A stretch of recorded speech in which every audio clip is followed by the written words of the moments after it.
kind of mindset do you need to have attacking during defense? What was that? What kind of mindset do you guys on the offensive side need in attacking very good defense? Yeah, we have to be focused. We have to have a good week of practice. We have to attention to detail, things like that. You can't afford dead plays where you have a missed assignment and the play's kind of blown up from the start.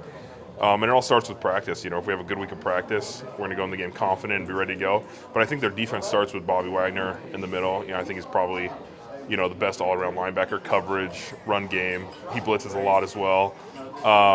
All those things make him dynamic. And then they have guys up front in Clowney and Onsa off the edge.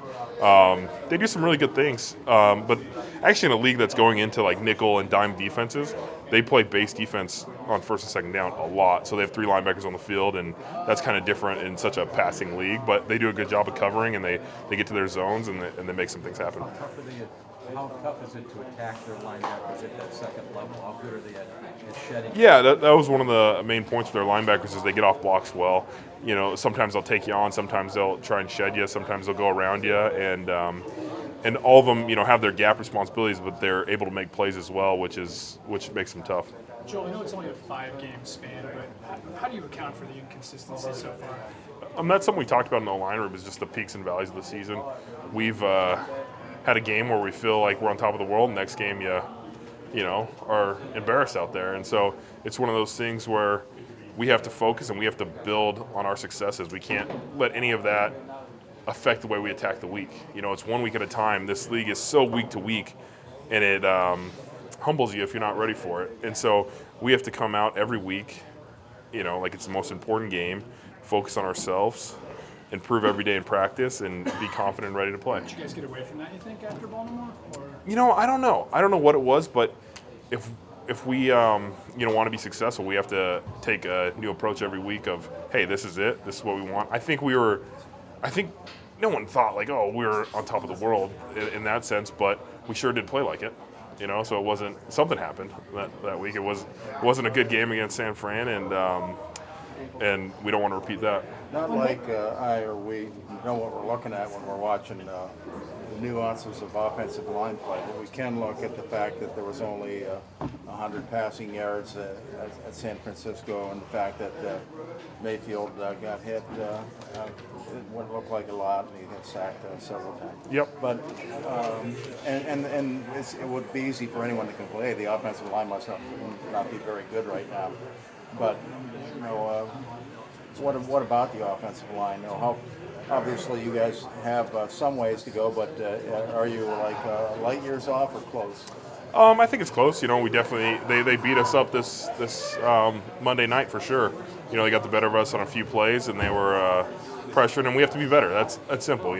Like you said, it's never one position's fault at all times. But in San Fran, we have to improve from that. That's not our standard of play, and we want to be better than that as a group. But there's little things here. Football is such a hit or miss sport. You're 1 second away on a lot of plays where there's a good thing that can happen. And so we're going to try and improve every week, and we're definitely going to try and be better this next weekend. Turns out Nick Bosa was doubly motivated for that game, based on what he did. Did you think of that when he was playing like that? Did you say, this is even bigger than I saw on film? No, he was a good player, and the thing with him was he had an high ankle sprain in preseason, so you didn't get much film on him, and I think he was still coming back to that early in the year. He got the bye week. He came back, and I think every team is motivated. I don't know. I've never gone into a game and been like, man, these guys are mean to me in the media. Like, I'm ready to go a little harder. It's just one of those things where there's a sense of pride, and he plays hard. He's a good player. He made some things happen for him, and he's going to be a good player in this league, and we need to do a better job, blocking him. But when he's unleashed sort of like that, is it hard when he's rolling to stop him? You know what I mean? Like somebody of any player that's on our yeah, he was playing really well, and we didn't do enough to stop him. And if he was extra motivated or something like that, like more power to him in that sense. But we just got to get out there and block him. That's kind of as simple as that is. It might not be simple in the situation, but that's what our job is, to go out there and try and make those plays. You didn't happen to watch the 2017 Ohio State-Oklahoma game, did you? Oh, I knew Baker planted a flag. I mean, everybody saw that, but I might have watched it. I don't know. I was probably getting ready to play a game myself. So how do Joel, you do you have compare? any feelings on the Richard Sherman Baker flap? I know that's kind of out of everybody's control, but Yeah, I wasn't really sure. I try and stay off social media right now, so I wasn't sure until my wife told me that he was upset about something. Then I saw the video of him shaking hands.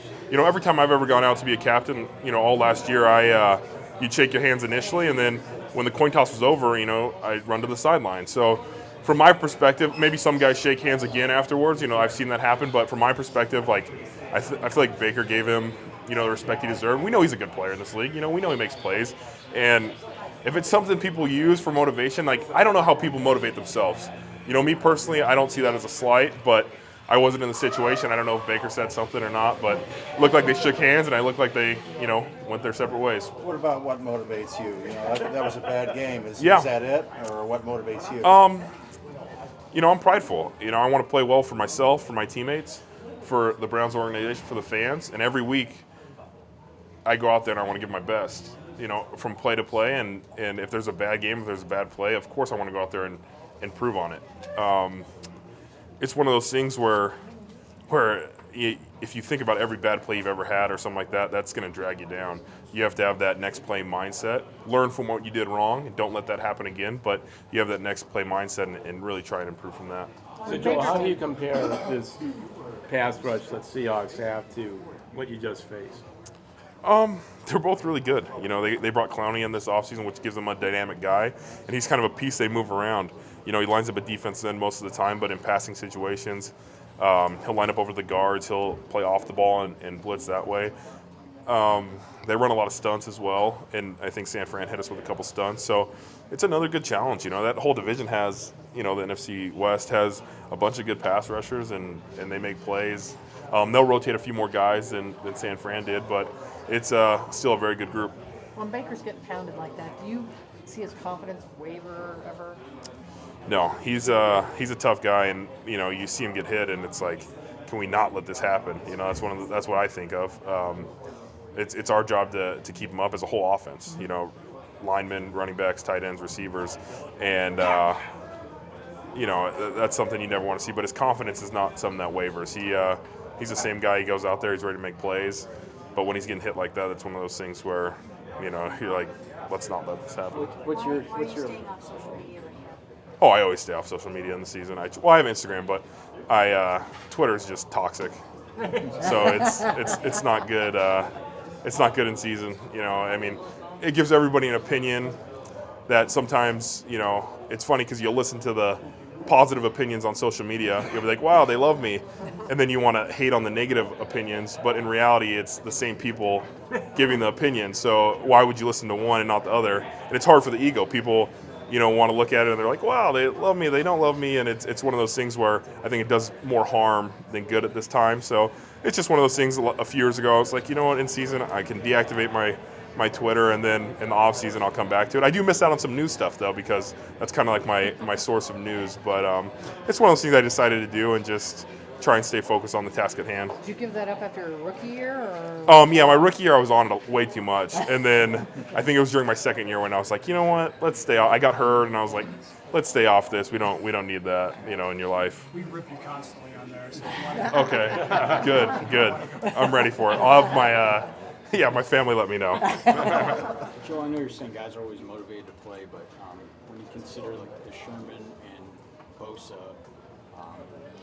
kind of, I don't know what you want to call them, but when you consider that they made it known that they were Yeah. driven by those things, does it open your eyes a little bit to the target that Baker has on his back, or make you realize that maybe that's more of a real thing than maybe you thought it would be? Yeah, it might be for some guys. I think it's one of those things that people, I think they see Baker's name. I think they see him in the media. I think they see some of his quotes and things of that nature, and they want a piece of him. And it's one of those things that we're going to expect and we're ready for. And if that's the way they motivate themselves to play, I just don't know how someone can play harder. Like, from my perspective, I don't know how I could go out on the field and be like, this Baker Mayfield guy did something, so I'm going to play harder today.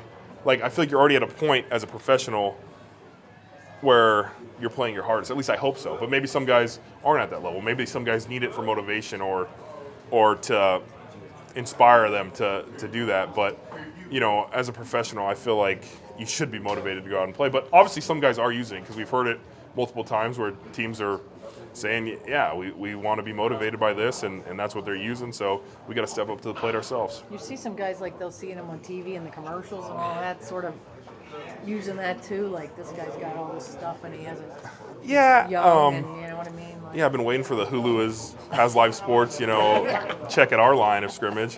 But if some people want to see that, I'm happy for him. I mean, he gets to do cool things like that. Like, you're young once, you play in the NFL one time, like, use as many endorsements as you can get.